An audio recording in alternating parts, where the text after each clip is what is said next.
سلطان صلاح الدین ایوبی کے زمانے میں ایک یہودی عورت تھی جو اسلام پر ریسرچ کر رہی تھی۔ اس نے اسلام کے بارے میں بہت کچھ سیکھا، بہت کچھ پڑھا۔ ایک سوال جس کا جواب اسے کسی سے نہ ملا وہ یہ تھا کہ آخر خنزیر کے گوشت میں ایسی کیا برائی ہے جس کی وجہ سے خنزیر کا گوشت کھانا اسلام میں حرام قرار دیا گیا ہے۔ صرف یہی ایک بات تھی جو اس کو اسلام قبول کرنے سے روک رہی تھی۔ اپنے اس سوال کا جواب حاصل کرنے کے لیے وہ سلطان صلاح الدین ایوبی کے دربار میں پہنچی اور عرض کیا، سلطان معظم، میں نے اسلام کے بارے میں بہت کچھ پڑھا ہے اور بہت کچھ سیکھا ہے، حتیٰ کہ میں اس جگہ پر آ کھڑی ہوئی ہوں کہ اسلام قبول کر لوں، لیکن ایک بات ہے جو مجھے اسلام قبول کرنے سے روک رہی ہے، اور وہ بات یہ ہے کہ اسلام خنزیر کا گوشت کھانے سے کیوں منع کرتا ہے۔ اسلام نے جس چیز کے بارے میں منع کیا ہے وہاں اس کی دلیل ملی ہے، لیکن خنزیر کا گوشت حرام ہونے کی کیا وجہ ہے، اس بارے میں مجھے ابھی تک کوئی مضبوط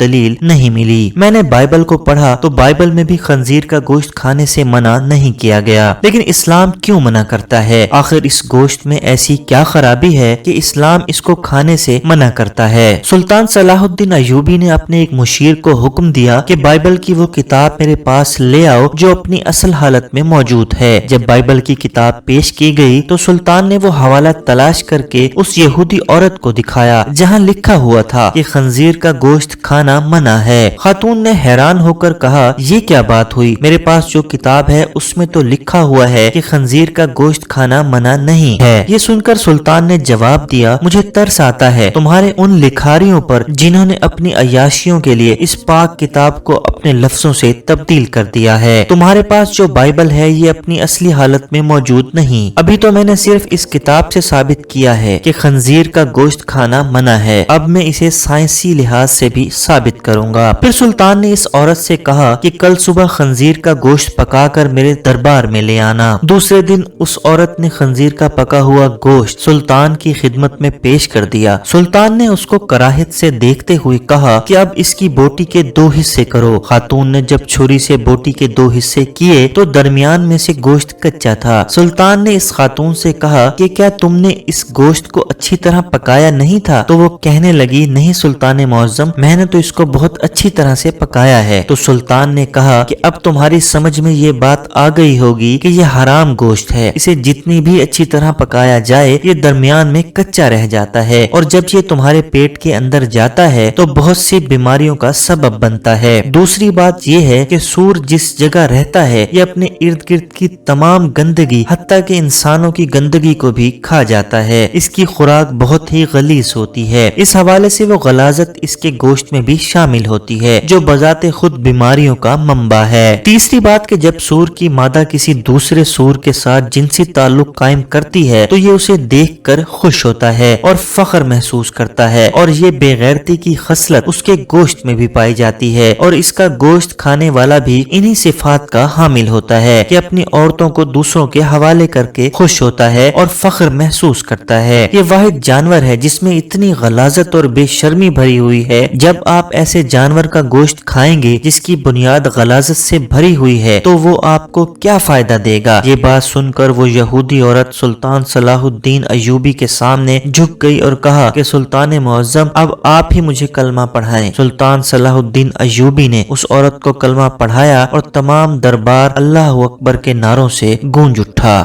ناظرین، اگر آپ کو ہماری ویڈیوز پسند آ رہی ہیں تو ہمارے چینل کو سبسکرائب کیجئے اور ہماری ویڈیوز کو لائک کیجئے۔